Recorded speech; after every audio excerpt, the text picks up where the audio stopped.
Hi everyone, and welcome to part 2 of Beverly's story. I hope you really enjoyed part 1 last week.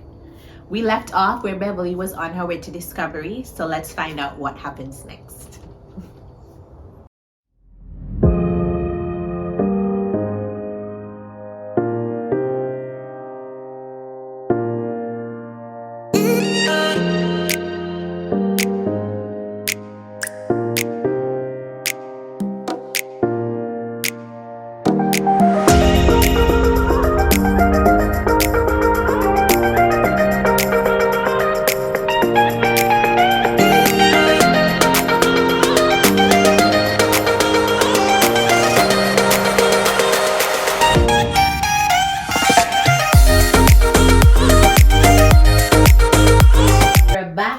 In was it St. Lucia? Barbados. St. Lucia. St. Lucia. You're back in St. Lucia. You were determined, you were ready. So what kind of jobs did you end up getting? Did you end up getting a secretary job?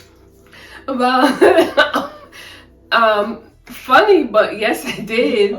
I got a secretary job, and I decided, well, okay, if that's what I'm gonna be, then that's what I'm gonna be, and I'm gonna be the best at it. I'm like, I'm gonna be the best secretary ever, and so I did that. But then that job ended, and then I went on to being a cashier. And I said, okay, I guess this is what God wants for me, so I'll be the best cashier I can be. But all the time I kept thinking, well, I'm looking for this, this revelation, because that's what Benjamin Carson said, when you're gonna know when God put you in the right place or in the right job. You're gonna know. So I did not want to ask among the young people, how would you know?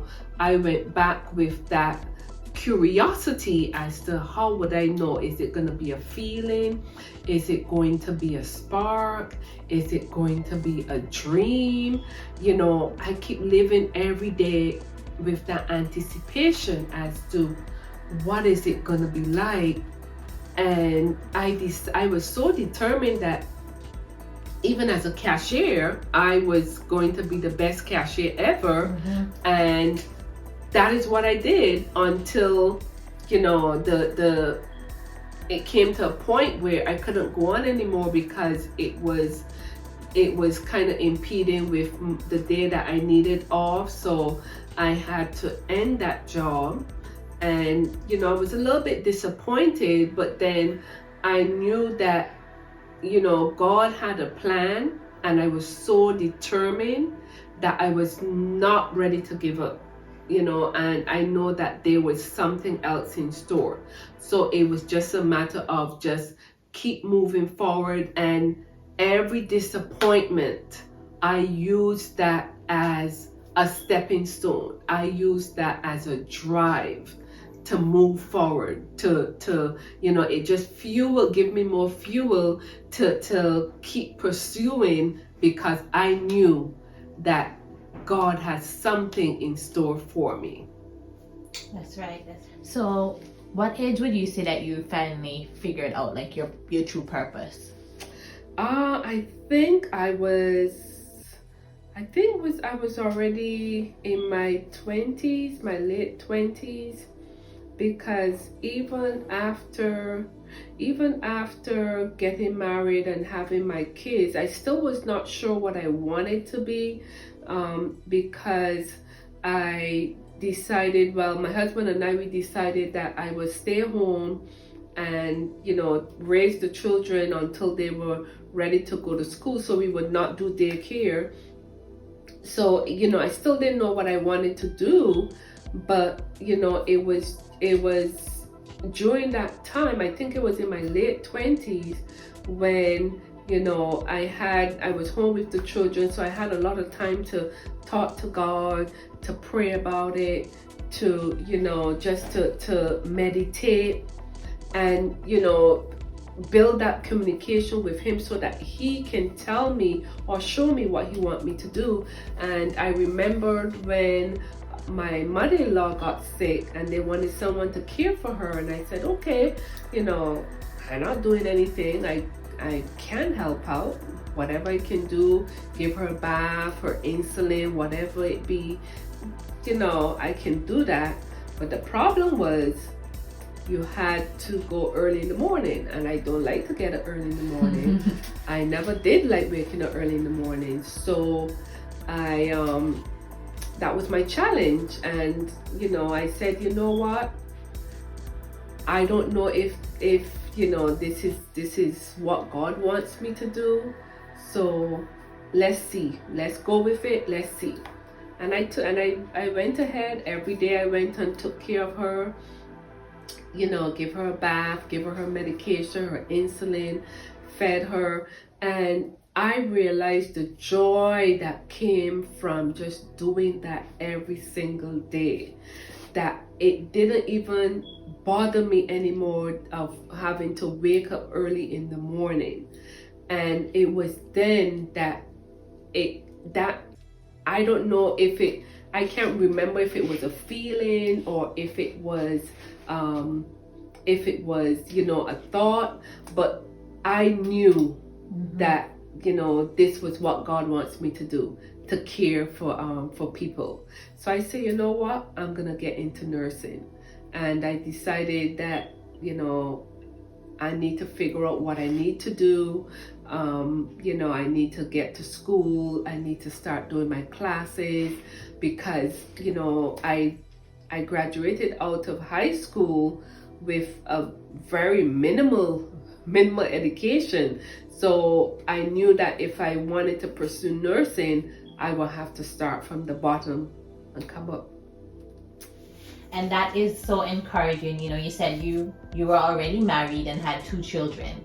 You know, so what advice would you give to, you know, an older woman out there, older man, anyone who is, you know, they want to go back to school, they're passionate about something, you know, but they think they're too old, you know, to go and try again? What advice would you give to these people? Well, I would say you're never too old. And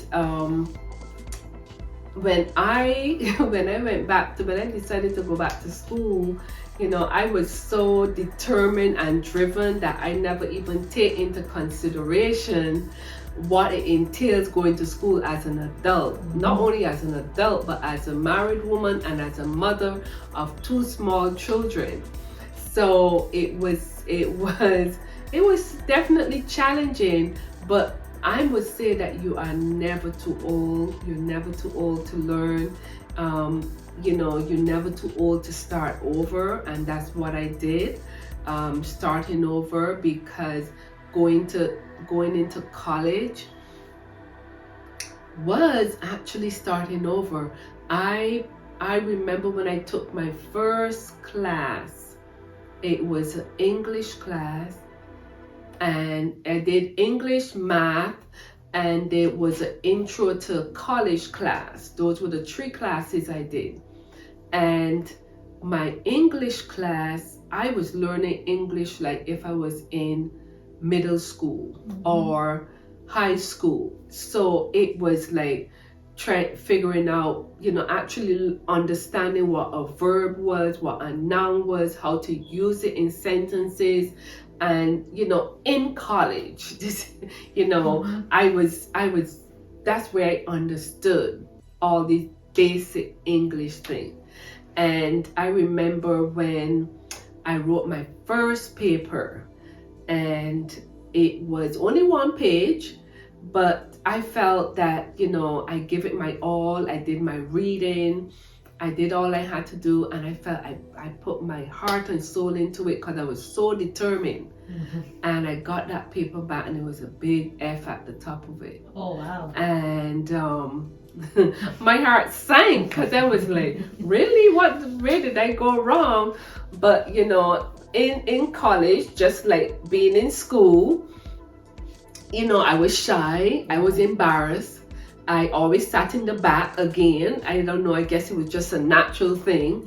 And so I wanted to go and ask the teacher, why did I get an F?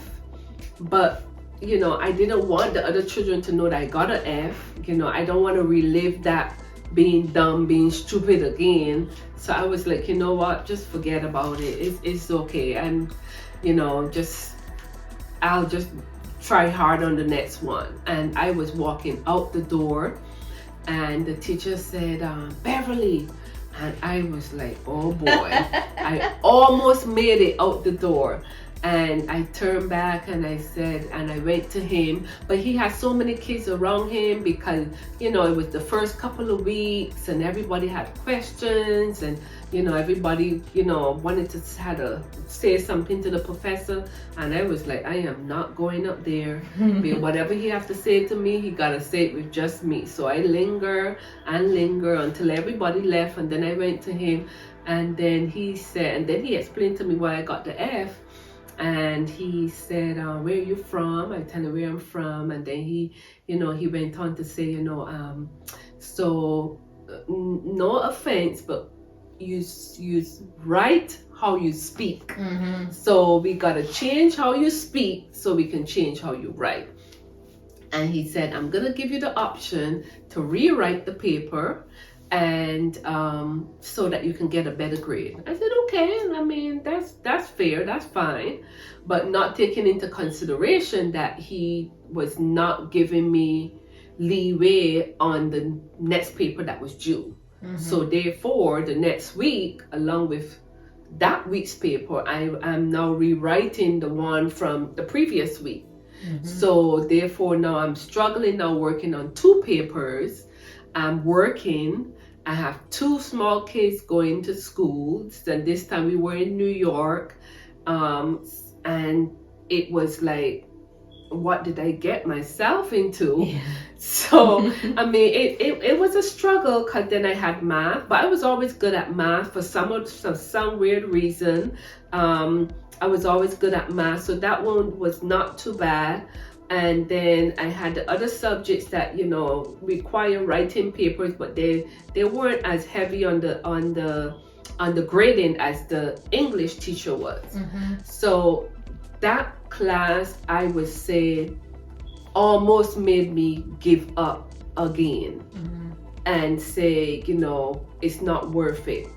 But I was determined and persistent that, you know what? If Benjamin Carson can do it, I can do it. So I went to class every day, almost in tears. And again, asking God, why can't I be like the other students? Because everybody's turning in 1 paper, whereas I'm turning in 2. And by the 5th or the 4th week, I'm turning in 3 papers while everybody's turning in 1. And there I go asking God questions again, because every time I write the paper, I was getting a D or an F, and he'd be, rewrite it. And the papers were piling up. They were piling up and I couldn't get a better grade. And I remember the one time I got a C. And I was like, ooh, yes, rejoice. A C. Praise God. And then he called me and he said, would you like to rewrite it so you can get a B? I was like, You take the C. I'll take the C. I'll take the C. And I was like, you know what? That's fine with me. I will work on the others. But, all through the class, I was either getting a B, a C, or D. C or D on all of my papers. And then I remember when it came down to doing poetry. That was the worst, because I mean, I'm just learning English from scratch because I didn't pick it up from, when I was a teenager. And to be learning, English and trying to catch up with Shakespeare is like... Yes. So, don't ask me nothing about Shakespeare. I cannot explain it. It to me it's like Spanish. So, you know, again, I sat in the back, make sure I was out of sight, but then, you know, he would come with these weird poems from Shakespeare, and, you know, everybody had to read a line and say what you think he's trying to say. And, you know, it was just not in my league. It was way off my league. So I made sure I stayed out of sight. But then I think he recognized that, and he picked on me. And I didn't know what to say. I mean, I felt dumb and stupid all over again because I couldn't answer. So now, because of that experience, I had to go home now. Not only do I have to write these papers, I gotta go home now and research every single word. Because there were a lot of words. My understanding level, my knowledge level was so low. Just a paragraph reading, I had to look up. I had a dictionary. I had to look up almost 80% of the words in that paragraph to really understand what I was reading. So you could understand reading the poem, and every word that not only could I didn't know what it mean, I couldn't pronounce it, I had to look it up. Because I didn't know at which line he would pick on me.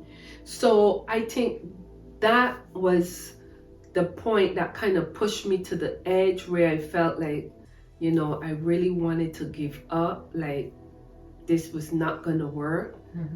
But I kept going back to the fact that, you know, if Benjamin Carson can get where he is, you know, I can do it. I just gotta hang on. I just gotta hang on. And that's what I did. I kept hanging on. I kept hanging on. And then the next semester was a little equally difficult, but at least I understood what it was like to be in college. So it got, I won't say it got easier, it got harder. But I think with each situation that made me feel down or make me feel like, you know, I was possibly going to give up, I think it fueled me to like, you know what, no way. I think that just gave me gas to keep moving forward. And I think that's how I got through each of the classes. With God's help, I was like, you know, we gotta do this. We're gonna do this together. And we just rode through each of those classes, no matter how difficult they got. He always allowed me to pass, even the ones that I didn't think I was gonna pass. If I needed 80, I got 80. If I needed 75, I got 75. So I knew that, you know what, God was in control. So that was my other area of encouragement, and that was my, I think that was my, how would they put it? That was my support to know that I had him there with me, and he was walking through each of these areas with me, and he was making me a better person and a stronger person. You know that God had a huge influence, you know, in your life. So how was your family support? Did you have support of family, you know, going back to school, taking on this new venture? Oh yes. I did have support from all of my family, a very, very supportive family. I want to thank God for that. A lot of prayers. My family was always praying for me. My husband, very supportive, you know, trying, you know, doing most of the cooking and the cleaning and the washing. Even my children were very supportive. You know, they help in taking care of themselves, you know, on days where probably I was tired or I had to go somewhere, or, you know, I had an exam early, you know, they would take themselves to school. They would be responsible in making their own meals, their breakfast, you know, whatever they could do in their little way. Even my kids helped. So I got support from all of my family, and I think that was a major thing in my life, was the support I got from my kids all the way up to my mother, father, brothers, sisters, and my husband. Great. So it seems like you're a woman who never stops, you keep going. So where do you find all the energy to keep going? Yes. I believe that what keeps me going, and I think this started from when I was in college here in Florida, was I realized that learning new things and accomplishing new things was so exciting. It was so exciting, and it just gave me this feeling that I can do this. And I felt that everything I put my mind to, or everything I decided I was going to do, once I put that effort and that determination, I was achieving it, and it was making me feel good. It was making me feel powerful. It was making me feel valued.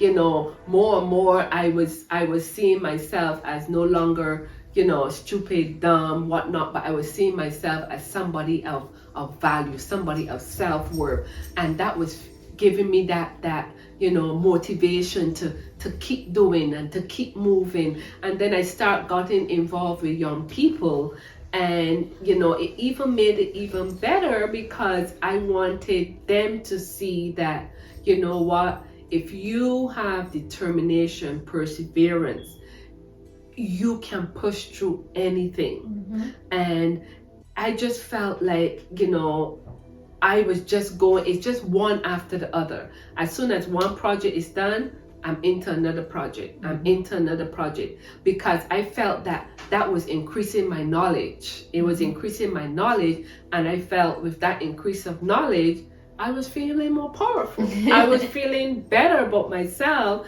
So up to this day, it's just in me. I can't stop. I just keep going and going and going. So just like your book said, never give up, you never gave up, and going back to, talking a little bit more about the book. How long did it take you, to put the book together? Okay, so it took me 6 months. I started in the class on August the 14th, my birthday, and 3 weeks into the class, the teacher said, okay, so now you're gonna start working on your book. I was like, book? But you haven't taught me what I needed to know as yet. She was like, yes, you're gonna work on the book, and you're gonna get it done by December the 31st. Wow. And I was like, okay. Okay. She's like, yes, you're gonna do it. And I felt like it's all over again. I was like, darn, what did I get myself into? But I say, you know what? I've never given up, and I'm not gonna give up again. So I started writing. I mean, I was into so much. I was working as a nurse practitioner. I was a Pathfinder director.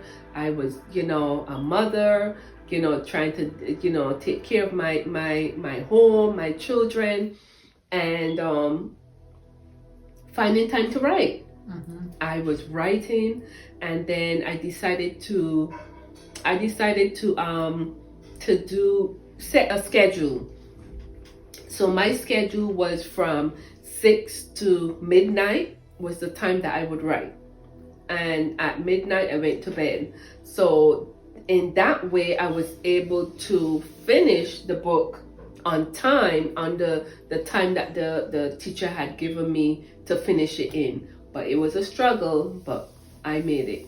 So was the original plan for the book to be published? Was it, or was that something you decided? Yes. The plan was to have it published, and it was to be published by March. Okay. And I met that goal. It had to be completed by December 31st and published by March. Okay, so tell us about some of the challenges, if any, that you face, in putting the book together.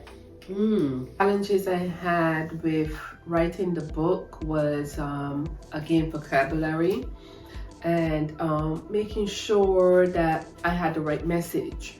I wanted to make sure that, that my message got across to the young people, and how I was bringing it across, that they would understand what I wanted them to know about me, and not only about me, but what I wanted them to understand about themselves.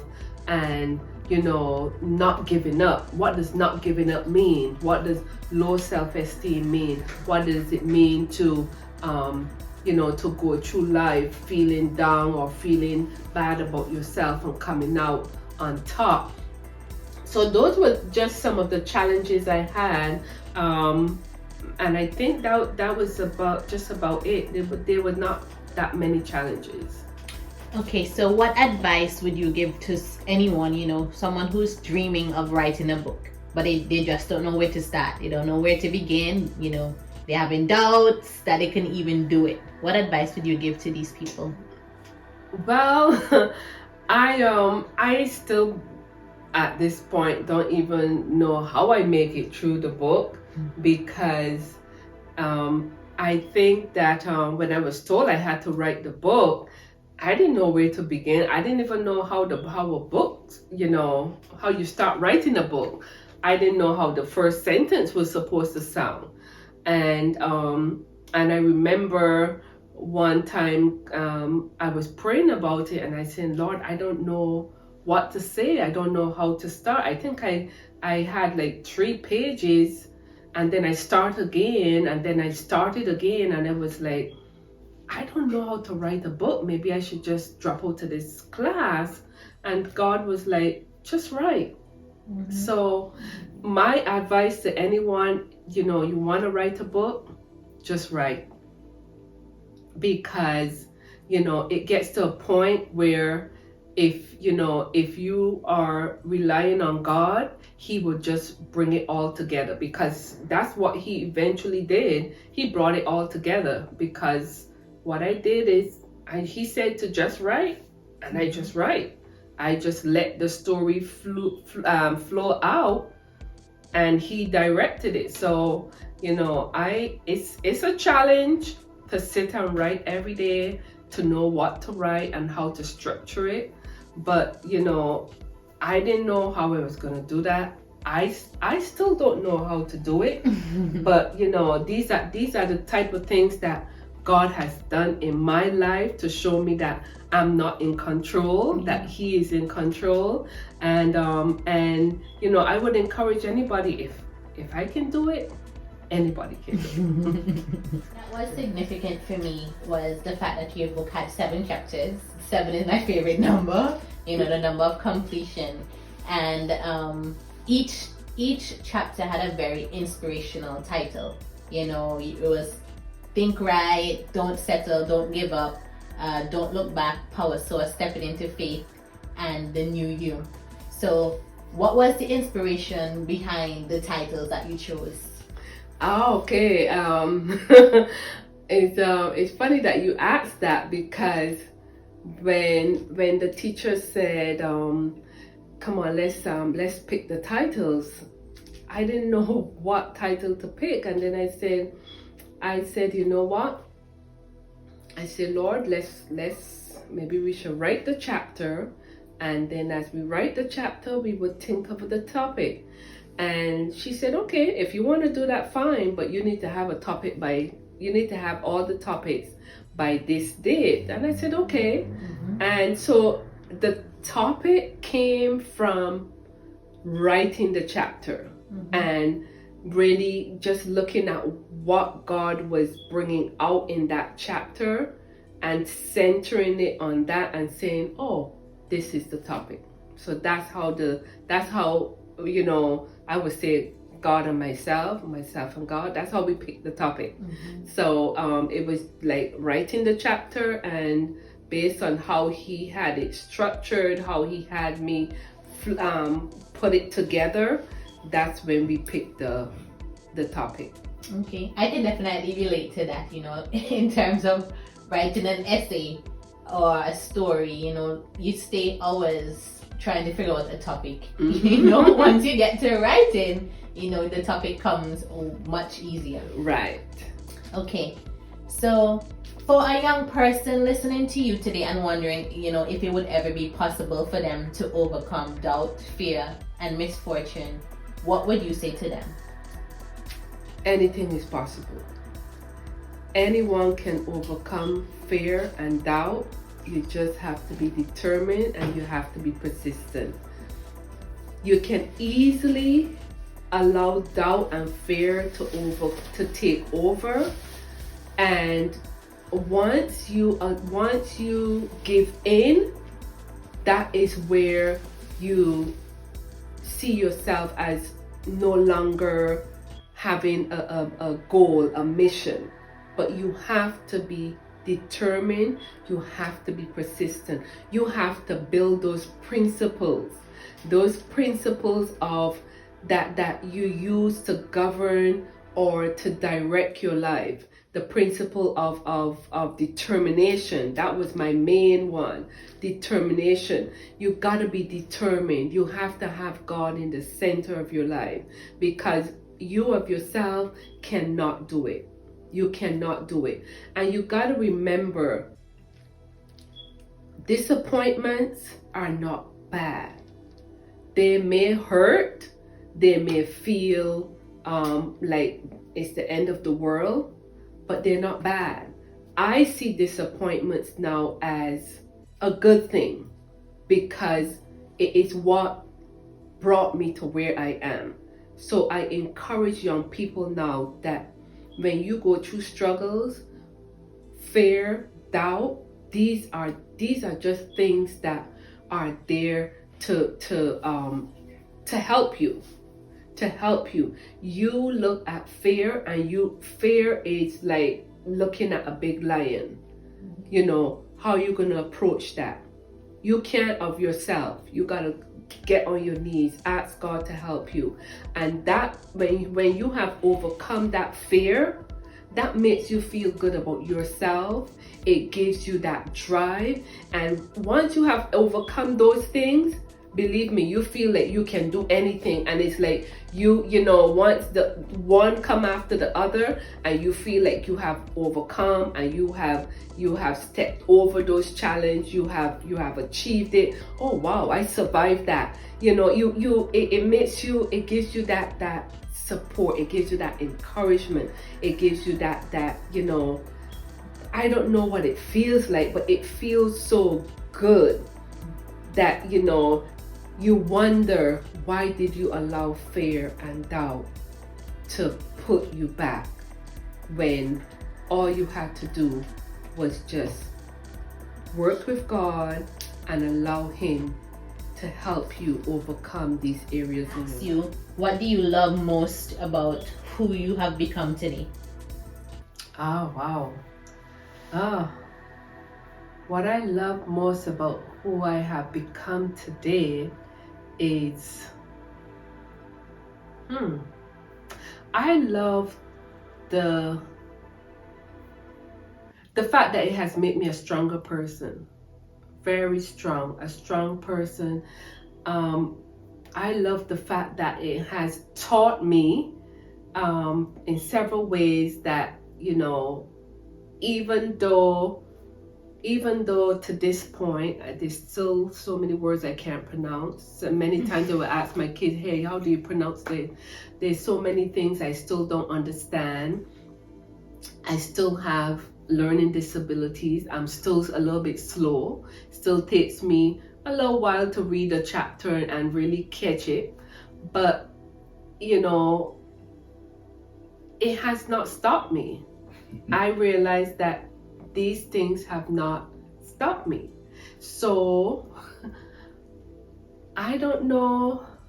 I really don't know. But I just think it's just how I feel about myself, where I am. I'm very satisfied with my accomplishments, and I think I'm just excited. I'm excited about what God has done for me, what He has done through me. And I think that is I think the relationship has gotten stronger and better, and I think that's what makes me happier, it makes me a better person. It makes me a stronger person. So no longer do I feel shy about my shortcomings, but I'm more bold. I'm more outspoken, and I'm just happy with my achievement. Great, and you should be proud. I know you mentioned earlier that you're always working on different projects. As soon as you complete one, you're on to the next. So what are some of your plans that you wouldn't mind sharing? Are you working on anything currently? Okay, so I have a couple projects on hold, and some of them I will mention, some I wouldn't. So right now I am looking to start a business, and a printing business. So that's in the works with my family. I'm excited about that, and my goal is which I have started on my second book, and so I'm excited about that as well. And I really want to look into my being a doctor, but I'm not sure about that, but we'll see. But that's my goal right now. My other mission that I'm working on is to get my mission, my goal, my story around the world to young people everywhere. That is something I'm working on, and trying to get more engagement, speaking engagement, because I'm working on motivational speaking, not only with the book, but also doing motivational speaking. I have started. I have been in programs in Brooklyn, New York, Barbados, different places, St. Croix. So that is one of the things I'm working on right now, is to reach out to young people wherever and let them know that giving up is not an option. Mm-hmm. It's not an option. So these are some of the things I'm working on. It's keeping me relatively busy. And we know you're a go-getter, so we know anything you put your mind to, you will definitely achieve. Yes. So we've heard your story, and it's definitely encouraging, and we know a lot of people will be blessed, through your story. So why do you think that you are still that girl? Ooh, I don't know if I'm still that girl, but I think I'm still me. Just me in a different version. I'm still that girl in a different version. So I'm still that girl that that have the difficulties, I think, yeah. But I see myself as still that girl that has the determination. Mm-hmm. So I think that's how I see myself, as still that girl, the girl that have the drive, that will keep moving despite whatever may come to make me think that there was a point that I almost gave up. Mm-hmm. But you know what, don't ever think I'm gonna give up ever again. That's right. Okay, so for the viewers watching, they might be interested in knowing more about your book. Where can they purchase it? So my book is on Amazon.com. You can purchase the book, and it's also available on the Kindle, and it will make a great gift for a young person if you want to get one for them. If you have challenges with that, you could always reach out to me, and I can help you with that. I also have my website, beverleybodley.com, and you can get to read a lot about myself, my story, the book, You get to see some products that we have. We do have the mouse pad with the Never Give Up on You. We have some t-shirts as well, Never Give Up on You. We also made these t-shirts with some Bible verses, like I know the plans I have for you, which is found in Isaiah 29. So if you want to get a t-shirt, you can reach out to me as well, beverleybodley.com, or you can reach me at telephone number 407-219-1617, and we can talk and we can help you get your products. Definitely. And these are good quality shirts. Very good quality. Yes. So you want to thank you so much for being here with us. We had a blast learning more about you, and we know your story will touch many people. They'll be inspired everywhere. Amen. That's the goal. Thank you again. Yep. So we've come to the end of Beverly's story. I hope you enjoyed part 1 and part 2. Don't forget to share the video, like it, subscribe to the channel, and leave a comment on the video. And always remember, you are still that girl.